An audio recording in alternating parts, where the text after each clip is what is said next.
Have you ever wondered how far some people would go to satisfy their greed? What would you do if the things you stole to enrich yourself started haunting you? As the Christmas lights twinkle and the festive music fills the air, beware of what hides in the shadows of desire. You won't believe what happened after she stole the star from the Christmas tree.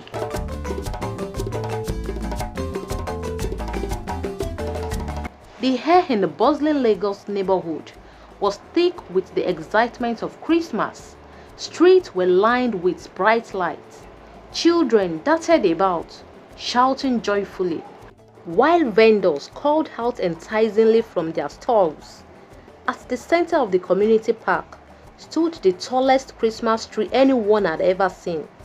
Its branches adorned with dazzling ornaments, and at the very top, a star that seemed to shimmer with a light of its own. Teni, a petite and ambitious young woman in her late 20s, stood at the park's edge, her eyes fixed on the star. She had heard the whispers in the market that the star wasn't just a decoration. It was rumored to bring immense wealth and good fortune to whoever possessed it. Teni had struggled all her life, working 2 jobs and barely making ends meet. The halo of the star was irresistible. "Teni, you are dreaming again," her friend Kola teased, nudging her playfully. Kola was a cheerful and kind-hearted man who had grown up with Teni. He had a knack for sensing trouble, and he felt uneasy about the way Teni looked at the star. "What if the rumors are true?" Teni said, her voice low but determined. "What if that star could change my life? Who knows? And what if it's just a story to keep people entertained?" Kola countered. "Leave it alone, Teni, leave it. Some things are better left untouched." But Teni's mind was made up. That night, under the cover of darkness, she crept into the park. The guards were distracted, their laughter echoing from a corner where they shared drinks. Teni moved swiftly, her heart pounding in her chest. She climbed the tree with surprising agility, her hands trembling as she reached the star. The moment she touched it, a strange warmth coursed through her body, and she felt an inexplicable pull, as though the star wanted her to take it. She stuffed it into her bag and hurried home, her breath coming in short gasps. She lived alone in a small apartment on the outskirts of the city. As she placed the star on a table in her bedroom, she marveled at its beauty. The glow seemed even brighter now, casting a golden hue across the room. Teni couldn't help but smile, imagining the riches that awaited her. The next morning, she woke up to an unexpected visitor. It was Alabi, her landlord, who had been hounding her for months over unpaid rent. "Teni, I am tired of your excuses. If this is how other tenants are owing, will this house still exist? Answer me." "Good 2 years and 4 months, Teni. This is unfair. It seems you want me to involve the court in this matter," Alabi said, his tone firm. "You have until the end of the week to pay, or else you are out of this house." Landlord, please. I know you have tried for me. Please, let's not involve the court in this. I will pay you. I promise, I will pay," Teni said worriedly. "When, Teni? When? You'd better go look for a husband and stop carrying your problems alone. Anyways, it's not my business. If I do not get my money by the end of this week, then you are out of my house," Alabi said angrily, hissing as he left Teni, who stood hopeless by the door. Teni walked in, panicking, but then she remembered the star. She decided to test its power. Holding it tightly, she whispered, I wish for money to pay my rent. To her astonishment, a crisp bundle of naira notes appeared on her bed. She stared in disbelief, then let out a cry of joy. Ah, it's real! It's real! She exclaimed. This star is my ticket to a better life. This star is my ticket to a better life. It's real! She packed the money and quickly paid Alabi. She even bought groceries from the first time in weeks. Word spread that Teni had come into some money, and her neighbors, including her close friend Shade, began to take notice. Teni, you have been glowing lately. What's your secret now? Shade remarked. Just good luck, my friend. It's good luck. Teni replied with a sly smile, guarding her newfound treasure. But as the days passed, strange things began to happen. At night, Teni would hear whispers, soft but unsettling, coming from the direction of the star. She dismissed them at first, thinking it was her imagination. But then, objects in her apartment started moving on their own. A chair would be out of place, or her kitchen utensils would be arranged in a pattern she didn't recognize.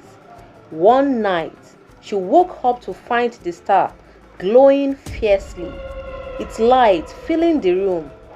In its brilliance, she saw fleeting images of people, faces contoured in anguish, reaching out as if trapped inside.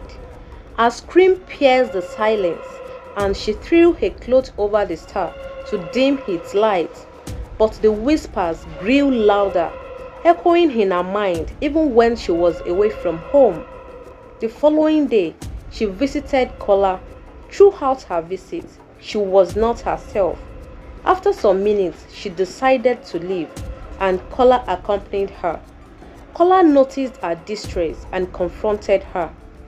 Teni, what's wrong? You are not yourself these days. What's going on? He said. Nothing. She snapped, avoiding his gaze, and drove away. But Kola wasn't convinced. He decided to investigate on his own and visited the park, where he overheard the girls talking about the missing star. Since that star disappeared, strange things have been happening. No, one guard said. It's like the spirit of Christmas itself is hungry. Hey, this is serious, another guard exclaimed. Kola's heart sank. He rushed to Teni's apartment, determined to get answers.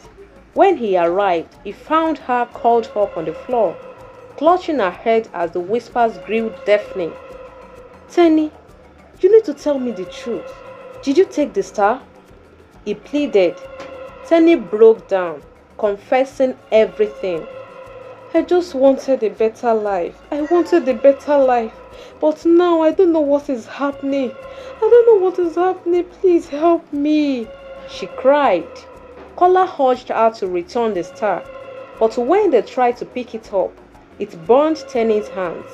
The star seemed to have a will of its own, refusing to be moved. Desperate, they sought the help of Mama Habeni, an elderly woman in the neighborhood, known for her wisdom and spiritual insight. Mama Habeni listened intently as they recounted the events. Her face grew grave and shook her head. That star was not meant for human hands. It is a symbol of hope and joy, imbued with the spirit of Christmas. By stealing it, you've disrupted the balance. The spirit it protects are now restless. Youths of nowadays, she said. What can we do? Please, ma, what can we do? Teni asked, her voice trembling. You must return it. You must return it to the tree before the midnight on Christmas Eve. But beware, the spirit will not make it easy for you, Mama Abeni said. As they carried the star back to the park, the air grew heavy, and an eerie silence enveloped them. Shadows seemed to come alive. darting around them, and the whispers turned into agonizing screams. Teni and Kola pressed on, their hearts pounding with fear. When they reached the park, the tree loomed before them, its branches swaying as if in anticipation. Teni climbed once more, her hands shaking as she placed the star back in its rightful place.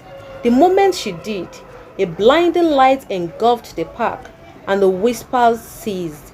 The next morning, the neighborhood was abuzz in excitement.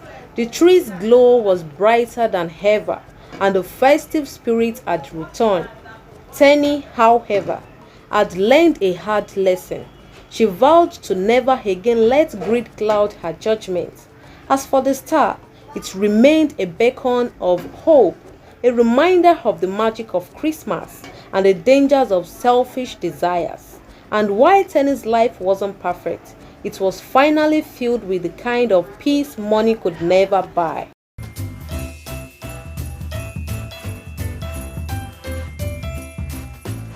Hello, thanks for watching. If you enjoyed the story, kindly give it a big thumbs up, and do not forget to subscribe if you have not subscribed. And remember to hit the notification bell so you don't miss any of our amazing stories.